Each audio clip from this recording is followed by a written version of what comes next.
시청자 여러분 안녕하십니까. 영정호트 2부 하도록 하겠습니다. 3주 동안 우크라이나 사태에 대해서 쭉 이야기를 했었는데, 사실은 제 방송 보는 것보다는 저희 커뮤니티 있지 않습니까? 커뮤니티의 대표님이 하루에 한 2번, 많게는 3번 정도 우크라이나 사태에 대해서 요약 정리를 해주고 있기 때문에 막 간단하게 그 팩트 자체를 확인하려면 그게 훨씬 더 유용할 겁니다. 그래서 저도 그 커뮤니티에 올리신 글을 갖다 계속 보고 있는데, 거의 뭐 지금 주요 매스미디어에 나와 있는 그 주요 사안들 빠짐없이 다 기록이 되고 있고요. 그래서 사실은 지난 3주 동안 3번에 걸쳐서 제가 우크라이나 사태에 대해서 방송을 할 때 가급적이면은 그런 세부적인 분석, 애널리시스보다는 synthesis, 그 여러 가지 일련의 그 사건 사고들을 갖다 종합을 하려고 했었는데, 그 종합하는 게 쉽진 않았습니다. 왜냐면은 현재 진행 중인 전쟁과 전투기 때문에 그 현재 진행 중인 사안들을 갖다가 질서적 정연하게 이렇게 다시 재정리하고 설명하는 것은 가능한데, 미래를 예측하는 건 이제 상당히 위험하거든요. 근데 아마 여러분들은 기억하실 겁니다. 전쟁이 2월 24일 터졌는데 러시아가 우크라이나를 침공했죠. 48시간이 안 돼가지고 이제 대표님이 아주 단언을 하셨죠. 이거 러시아가 못 이긴다, 이 전쟁.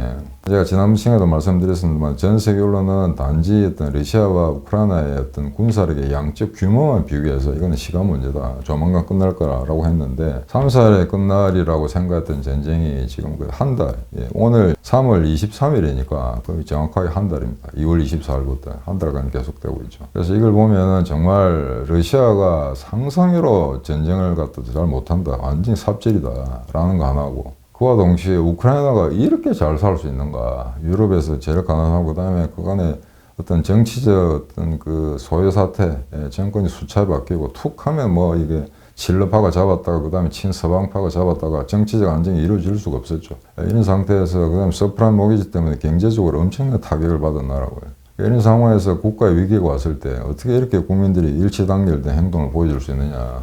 국민들이 저렇게 겁없이 탱크에 올라타고 장갑차에 돌 던지고 러시아 군들과 싸우니까, 그러니까 우크라이나 정규군들이 자기 국민들을 쪽팔리지 않기 위해서라도 엄청나게 잘 싸우는 거죠. 그런 아마 정신적 요소가 이 전쟁의 승패를 좌우하는 아마 엄청난 아마 그 엘리먼트가 되고 있다고 그렇게 생각하고 있습니다. 지금 8대1, 10대1밖에 안 되는 그런 전력, 정말 미니멈의 전력 가지고 지금 적군하고 좀 싸우고 있는 그런 상태거든요. 그래서 이게 지금 현재 그 양군의 피해가 어떠냐에 대해서 논란이 많았었는데, 최근에 미 정부기관에서 아마 25,000 정도의 러시아군이 전사, 그 다음에 이제 부상, 행방불명된 거로 그렇게 추정을 했었는데, 거의 뭐 비슷한 통계가 나왔습니다. 처음에 러시아군은 자국 병사들 500명 정도 전사한 거로 그렇게 발표를 했는데, 그 이후는 전혀 이야기를 하지 않았죠. 근데 최근에 뭐 콤소몰라야 프라브던가요? 그게 아마 러시아의 타블로이드 방송인데, 타블로이드 신문이죠. 그런데 그게 아마 러시아의 국방부 자료를 받아가지고 이제 발표를 했는데, 거기 보면 9,000명 정도가 전사했고 10,000명이 넘는 러시아군이 부상을 당했다. 그럼 약 2만 명의 캐주얼티, 피해가 생긴 거죠. 그러면 미 측에서 예상한 25,000하고 거의 뭐 크게 차이가 나지 않습니다. 그러니까 우크라이나군도 뭐 3만 명 죽었다고는 이야기 안 하거든요. 약 2만 정도, 25,000 정도의 러시아군이 피해가 있었다고 이야기하니까, 그러다 보니까 이게 사실은 그 팩트 자체를 갖다가 기재했는데 그냥 인터넷 타블로이드 신문이겠죠. 근데 당장 문제가 돼서 그게 지우고 숫자를 조정했다는 이야기였습니다. 그러니까 러시아군의 이제 피해가 상상외로 크다는 것 같다고 입증하는 그런 하나의 작은 에피소드라고 보시면 될 것 같습니다. 그래서 이제 이걸 보게 되면은, 제가 일부에서 말씀드렸습니다만, 러시아 군대가 지금 옛날 스탈린 군대, 그 다음에 히틀러 군대 방식하고 하는 게 크게 차이가 없죠, 완전히. 어찌 보면 어떤 사람들은 이게 러시아와 우크라이나 전쟁이 아니고 푸틴이 일으킨 푸틴의 개인적인 전쟁이다라고 이야기하시는 분들이 꽤 많이 있는데, 그 기성 언론에서도 그런 식으로 평가하는 사람들이 많이 있습니다. 그런데 그에 대해서는 뭐 상당히 공감을 표하는 바입니다만, 왜냐하면 상당히 많은 서유의 어떤 그 러시아인들이 지금 반전 데모를 하고 있는 상황이거든요. 지금 새로운 통계는 잘 모르겠습니다만, 얼마 전까지 거의 뭐 만 몇천 명에 달하는 사람들이 이제 감방에 가거나 했는데, 그 중에는 뭐 70 이상의 노인도 있고 7살짜리 애까지 포함되어 있다는 그런 좀 믿지 못할 뉴스까지 나옵니다만, 뭐 데모하고 러시아 국익에 반하는 그런 걸 표현을 했다고 해서 뭐 9년씩 징역을 때리고 하는 이런 나라 보면 이게 나라가 아니죠. 그래서 제가 다시 한번 말씀드리겠습니다만, 과거에 빨갱이를 한번 한 나라들은 아무리 저거가 자본주의 시장 경제를 도입하고 법치를 운영하려고 가진 어떤 제도적 장비를 갖추고 해도 그게 잘 사라지지 않습니다. 그래서 여러분들 아마 그 이명법이라는 거 들어보셨을 겁니다. 그러니까 스웨덴의 린네라는 학자가, 식물학자가 전 세계에 있는 동물하고 식물에 대해서 라틴어로 이름을 부여하는 게 있죠. 그러니까 인간이라면 호모사피엔스입니다. 그죠? 근데 이제 그 아종이라는 게 있습니다. 종이라는 건 스피시스인데 아종이라는 건 sabspecies. 근데 이제 그 예컨대 호랑이 같으면은 호랑이의 학명은 판테라 티그리스입니다. 근데 이제 인도에 사는 호랑이는 벵갈 호랑이라는 거는 판테라 티그리스. 그러니까 이름이 세 개입니다. 요게 이제 아종이죠. 자, 그러면 이제 시베리아는 아닌데 되게 시베리아 호랑이라고 하죠. 아무르 호랑이.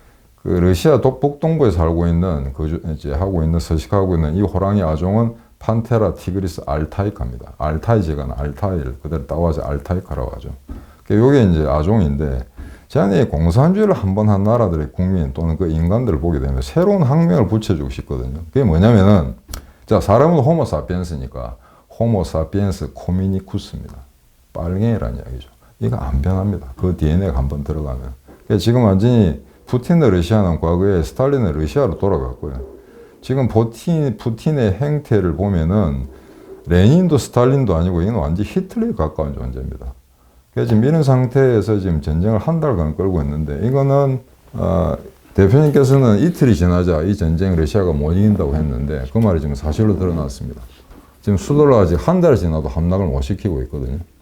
그래서 키우 주변으로 해서 지금 체르니우, 그 다음에 북쪽, 북동쪽, 북서쪽에 가장 많은 러시아 군대가 주둔하고 있습니다만 아직까지 수도를 함락시키고 있지 못하고, 요 최근에 가장 이제 중요한 전과 또는 전황의 변화로는 두 가지입니다. 하나는 북쪽에서 키우가 이제 포위전에서 거의 해제됐다는 거. 그러니까 지금 미사일 계속 쏴대고 있지 않습니까? 러시아가. 그 말은 재래식의 어떤 기존의 어떤 그 병력, 야포, 포병대나 그 다음에 전차, 보병 가지고는 키우를 점령할 수 없다는 걸 갖다가 거의 인지하고 있기 때문에 미사일 공격으로 이제 소위 말해서 공성전이죠.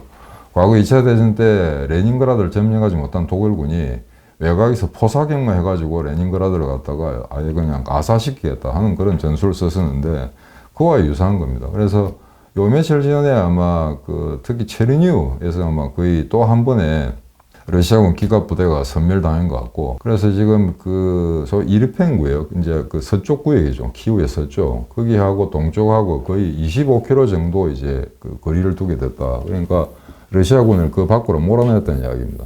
일주일 전만 하더라도 15km, 키예프 도심하고 15% 가까이 아마 접근했다는 뉴스가 있었습니다만, 지금은 아마 최전방에 있는 야전 포병대가 키이우 시내를 위해서 사격을 할 수 없는 그런 거리 밖으로 아마 격퇴당한 것 같습니다.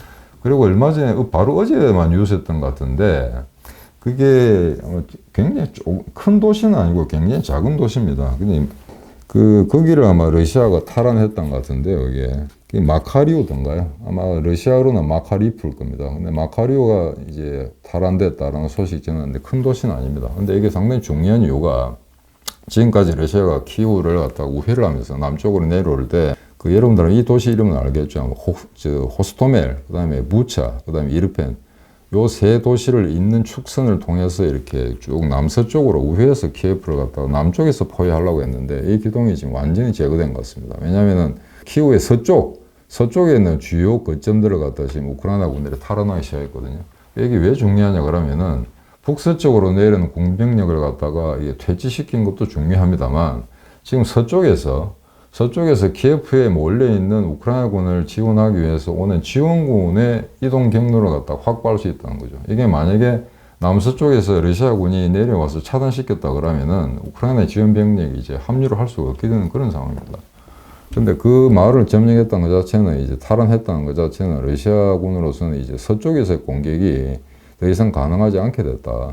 그래서 아마 푸틴 같은 경우에는 서쪽이 이제 벨라루스하고 접경지이기 때문에 벨라루스 너가 우리하고 이제 연합해서 이걸 갖다가 다시 제2전선을 구축하게 되면은 키우를 먹을 수 있지 않겠는가라고 압박을 했던 모양인데 지금 꼬리를 말았죠. 벨라루스는. 그래서 자기들은 지금 폴란드하고 국경에 지금 병력을 이제 주둔시켜 놓고 대치 중이기 때문에 우크라이나의 군대를 파견해서 전투를 갖다가 할 여력이 없다라고 아마 변명을 했는 모양입니다. 근데 제가 듣기로는 한간에는 이런 이야기가 있습니다. 지금 미군이 바이든이 이제 지상군을 갖다가 보내지 않으려 하고 하니까 실제 나토 회원국가들 안에서 이제 불만이 굉장히 많은 상황이죠. 구동구권에 있었던 발틱 3국이라든가 폴란드군.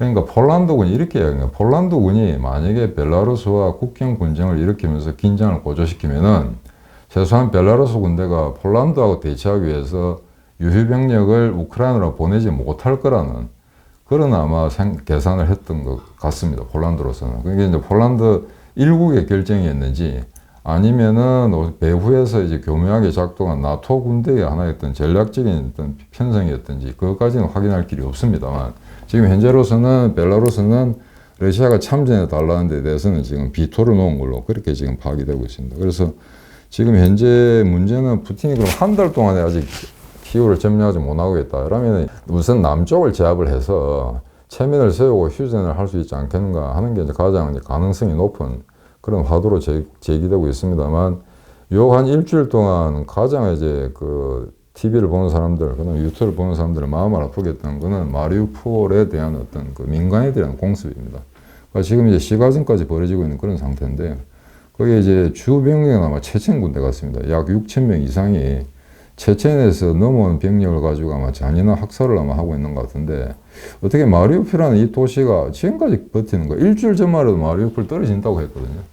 근데 지금 굉장히 파나티컬하게 싸우는 군대가 있는데 이게 이제 아조프 대대 아조프 연대라는 병력인데요. 지금 최초 아마 900명 정도였는데 많이 죽었겠죠. 그런데 아직도 지금 싸우고 있습니다. 근데 그 주변 지역은 전부 지금 러시아군이 장악한 상태이기 때문에 여기에 대해서 무기나 어떤 탄약 그 다음에 식량, 의약품 이런 걸 갖다 제대로 공급할 수 있을지 잘 모르겠습니다. 언제까지 시일이 계속 지나게 돼서 아마 러시아군이 포위를 하고 그럼 탄약이 언젠간 떨어지겠죠. 그래서 아마 함락이 되는 거는 막 기정사실로 봐도 좋을 것 같은데 그럼에도 불구하고 일주일 넘게 지금 아조프 연대가 지금 버티고 있습니다. 근데 이 아조프 연대가 사실은 그 푸틴이 우크라이나에 어떤 나치 세력을 몰아내겠다 하는 거 빌미를 제공한 그런 군대는 확실히 맞습니다. 이게 이제 그 신나치주의적인 민병대 조직인데요.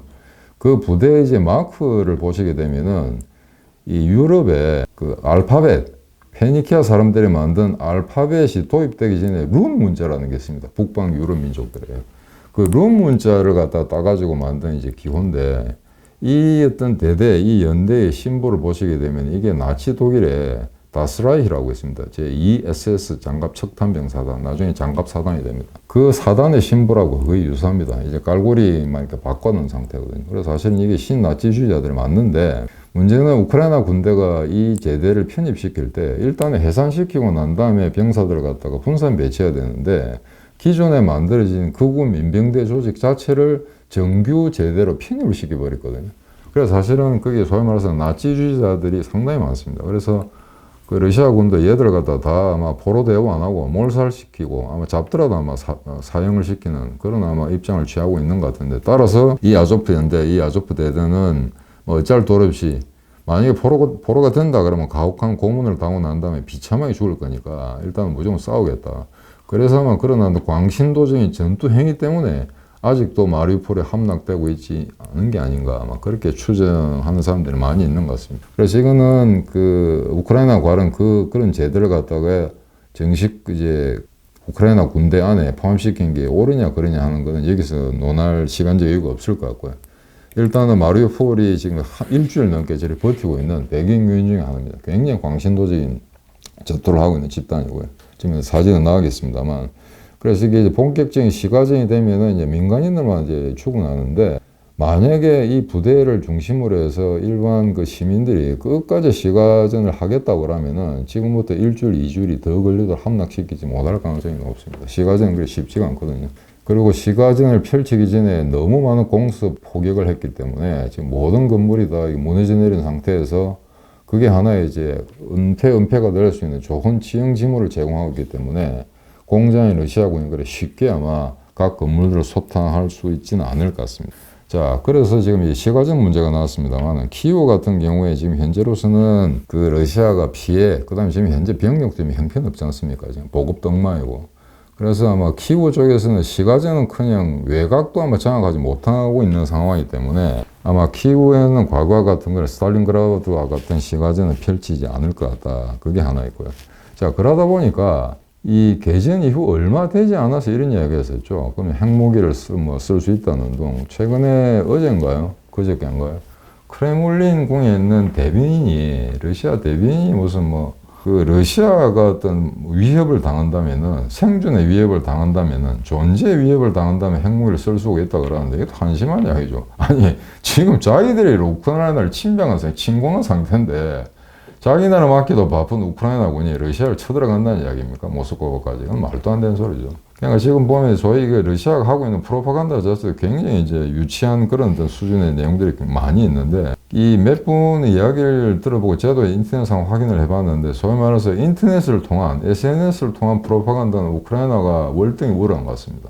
그래서 이에 대해서는 러시아 쪽의 프로파간다는 거짓말이라는 그런 오래된 인식이 많이 있기 때문에, 그쪽에서 아무리 이제 거짓말을 교묘한다 하더라도 쉽지가 않은 상황이죠. 그래서 핵무기를 사용하겠다. 그 다음에 이제 바이든 같은 경우에는 쟤들 분명히 아마 사태가 위험해지면은 생화학 무기 같은 걸 사용할 여지가 있다라고 공언을 했죠. 근데 이 바이든은 참 웃기는 게, 바이든이 전쟁 터지기 전에 분명히 우크라이나 당한다, 러시아가 침략할 거다라고 점쟁이처럼 이야기했지 않습니까? 그러면 점쟁이처럼 이야기했다 하더라도 지가 점쟁이가 아니니까 그런 사태가 날 때를 대비해서 우리 미국은 입장을 이렇게 할 거다라고 블라핑을 해야 되는데, 카운터 메저를 해야 되는데 전혀 그러지를 못했죠. 지금도 똑같습니다. 우리 정보가 어떤 그 정보에 따르면은 분명히 러시아가 우크라이나에 대해서 생화학 무기를 쓸 가능성이 대단히 높다라고 이야기하지 않습니까? 그러면은 그 말을 하고 난 다음에 만약에 그래 될 경우에 미국은 어떻게 하겠다라는 입장을 내놔야 되거든요. 지금도 점쟁이처럼 이야기하고 있습니다. 그 다음에 또 단서를 붙입니다. 우리는 지상군을 박인하지 않겠다. 이렇게 나오니까 이게 소위 말해서 이게 나토의 어떤 그 군사계획 같은 건 지금 완전 물 건너간 상태인 것 같고요. 나토가 개개의 국가가 우크라이나를 돕겠다고 할 경우에는 또 이야기가 달라집니다만, 지금 어떤 미국의 선도적인 그런 그 리더십 아래 나토가 집합적으로 러시아에 대해서 대응하는 것은 지금 현재로서 물러나간 이야기 같습니다. 그래서 이제 극초음속 이야기까지 나오는데요. 그게 아마 킨잘이던가요. 그걸 갖다가 최근에 이제 썼다는 이야기. 그 다음에 생화학 무기를 쓸 수 있다. 이런 것들. 이거는 보면 지금 재래식 병기를 가지고 우크라이나를 갖다가 정복하겠다. 또는 키이우를 장악하겠다라는 것은 완전히 끝난 상태이기 때문에, 소위 말해서 공세 종말점에 도달했습니다. 군사학 용어로는. 그러니까 최초의 전략적 공세를 통해서 키이우를 잡고 우크라이나를 석권하겠다는 그 전쟁 계획 자체가 완전히 실패로 끝났다는 거죠. 그래서 지금 현재에서는 이제 러시아군이 공세 종말점에 도달한 상태인데, 과연 휴전이 언제까지 이루어질 건가, 이걸 예측하기 쉽지 않습니다. 왜냐면은 푸틴은 일단 자신의 어떤 체면을 충분히 세운 상태에서 철군을 하게 된다면 휴전에 응할 용의가 있는 것처럼 이야기합니다만, 지금 그 어떤 경우에도 아마 우크라이나 국민들이나 일반 군인들이 아마 그걸 허용하지 않을 것 같습니다. 예컨대 지금 장악한 지역을 갖다가 러시아군이 그대로 유지한다든지 하는 거는 젤렌스키가 결코 받아들일 수가 없는 조건이기 때문에, 이거는 현재 한 4번에 걸쳐서 지금 휴전 회담을 했습니다만, 그 답보 상태가 유지될 수밖에 없는 게 어느 한쪽에 도저히 이제 받아들일 수가 없는 그런 상태죠. 예컨대 군대를 해체시켜라, 비무장화하라. 그건 받아들일 수가 없죠. 그러면 비무장화하고 나면은 러시아군이 침략 안 할 겁니까? 아니죠. 당장 침략해버리죠.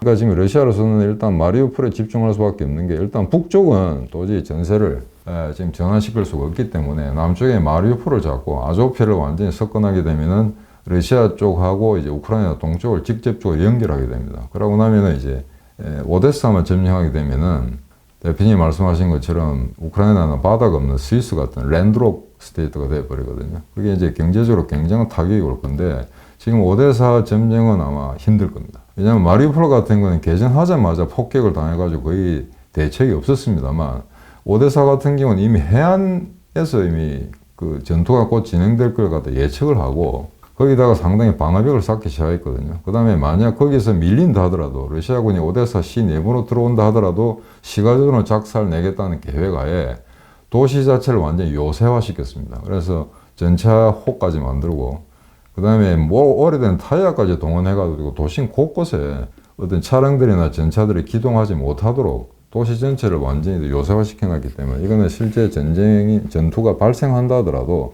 러시아군이 오데사를 장악하기는 힘들지 않겠는가, 그렇게 지금 보고 있습니다. 만약에 어떤 희생을 치르더라 오데사를 잡겠다 하게 되면 이야기가 다릅니다만, 지금 한 달이 지난 상태의 러시아군이 어떤 사기, 질적, 전술적, 기술적 측면, 그 다음에 병참 조건, 이런 걸 봤을 때는 도저히 이건 불가능할 거다. 그 다음에 미국에서, 미 정부 당국에서 이제 표현한 게 있는데, 이거 보면 정말 한심한 게, 이 러시아 군대가 지금 병력도 모자란데, 실질적으로 병력 규모가 모자란 건 사실인 것 같습니다. 이래가지고 세계 2위 대국이라고 칭하는 것 자체가 지금 아이러니인데, 그 다음에 병참이 열악하다는 건 할 수가 없고요. 지금 와서 보면은 한 2주 전에 64킬로에 달하는 키오 복족에 있던 차량들이라는 게 연료가 떨어져서 서 있었던 게 아닌가. 충전이나 또는 병력 재편성이 아니고 말이죠. 연료가 떨어져서 서 있었던 게 아닌가 하는 이야기가 좀 힘을 받고 있는데, 지금 와서 이제 병참 조건이 더 나아질 리는 없고, 오히려 우크라이나 같은 경우에는 해외 지원을 갖다가 지속적으로 받고 있기 때문에 지금까지 한 달 동안의 전투에서 우크라이나군이 상실한 장비, 무기보다도 더 많은 장비와 무기를 확보했다는 겁니다. 그러니까 이 우크라이나군이 설사 부분적으로 당했다 하더라도 상당한 회복력을 지금 가지고 있다는 거죠. 다만 러시아군은 날이 갈수록 이게 부대가 증강되지 못하고 충전하는 것 같이 병력 재편성하는 것 같이 보입니다만 그 이후에 벌어진 전투에서는 족족 파괴당하는 상태거든요. 최근에는 그 2차 대전 때도 활약했던 근위 전차군도 아마 이게 우크라이나군에 대해서 아마 거의 작살이 나서 격퇴당한 걸로 지금 그런 뉴스가 보도되고 있습니다. 보르바리 기갑전 같은 그런 아마 전투가 계속해서 여러 군데 지금 발생한 상태고요. 그래서 지금 전쟁 개시 후에 장군, 별자리들이 지금 5명인가 6명이 전사하는 이런 어처구니 없는 사건. 이것도 2차 대전 때 이런 일은 그렇게 많지 않았습니다.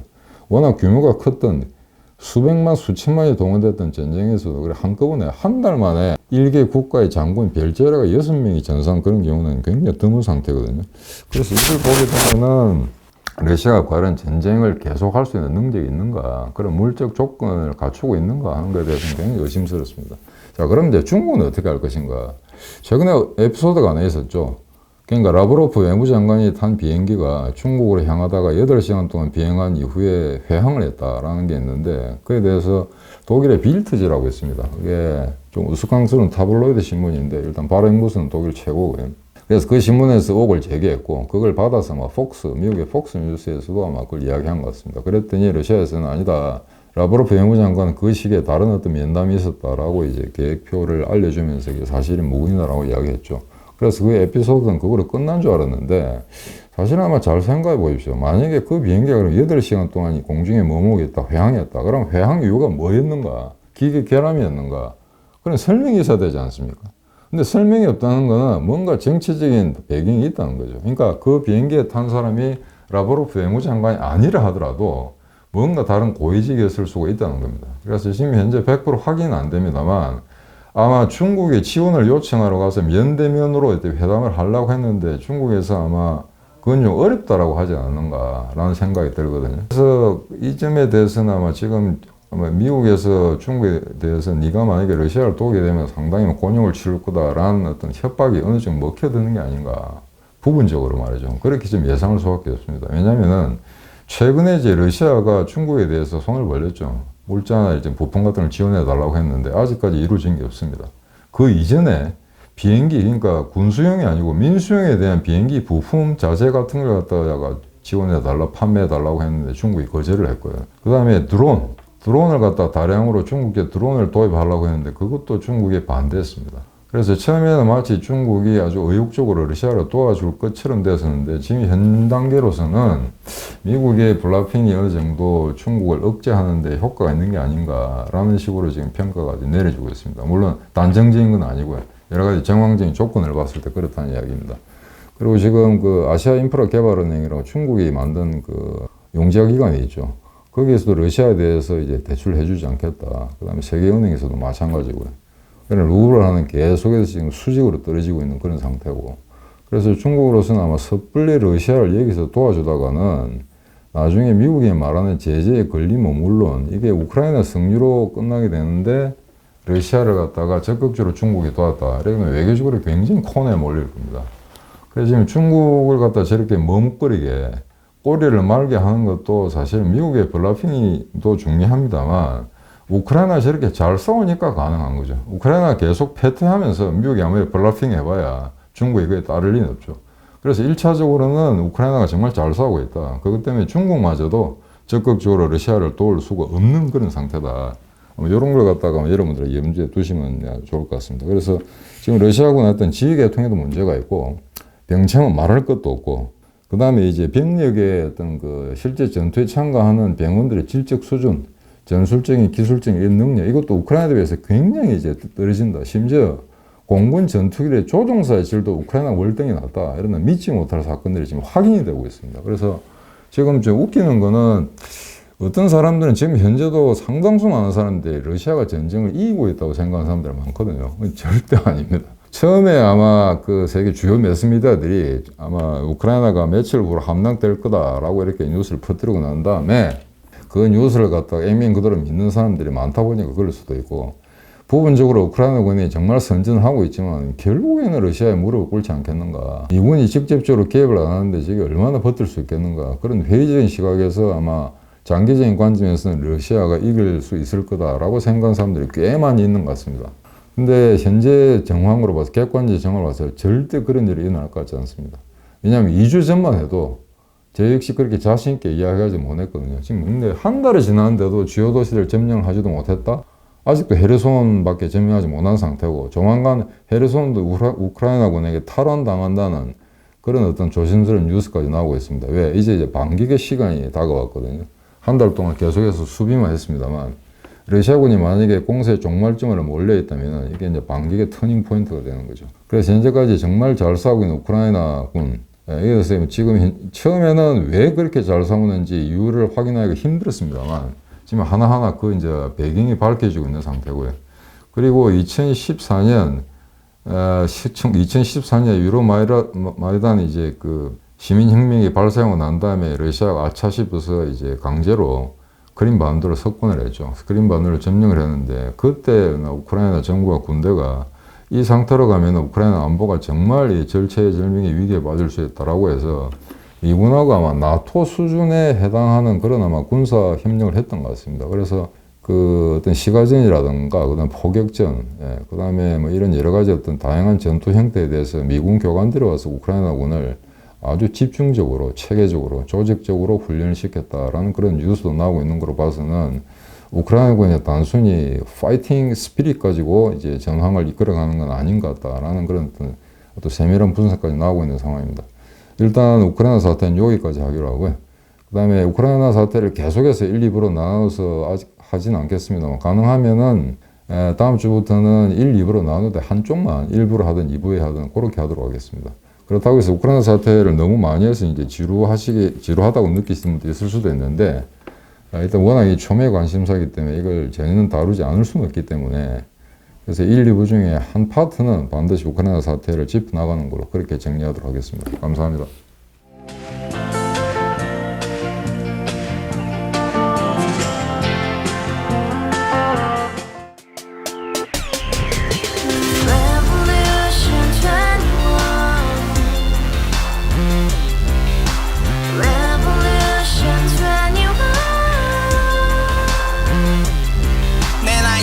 월세 30 코인빚만 300 서울에 온 지 벌써 10년 아둥바둥 버텼지만 여전히 난 반지 하에 제왕 곰팡이 연문제약 내비랑 깡통망통 완전히 폭망 90원 창문만큼 작아진 내 꿈 연애 결혼 내 집 모든 게 헛꿈 1년 전 떠난 여친 울며 말했지 같이 써봤자 평생 가본 게 꼭꼭꼭라지 가바후스 700 나도 소유주 가바후스 700 나의 소주 택시기사 우라부지 마트 캐셔 울어무니 우리 집안 다 털어봤자 후줄 그래 개선민 내 미래 거기서 팍 끝난 거지 팍 더 이상 노력 따윈 괴물이 스펙 찾았어 말리 비오는 날 알바 잘려 맨날 학원 날 개쳐 발려 밤비 내리는 양화대교 홀로 걷고 있을 때 현수막에 아로 새겨진 평당 700짜리 아파트 다같이 소리 질러 혁명 21 가바후스 700 나도 소유주 가바후스 700 나의 소주 Together in the house, brand new day, and your dream had just begun. Yeah.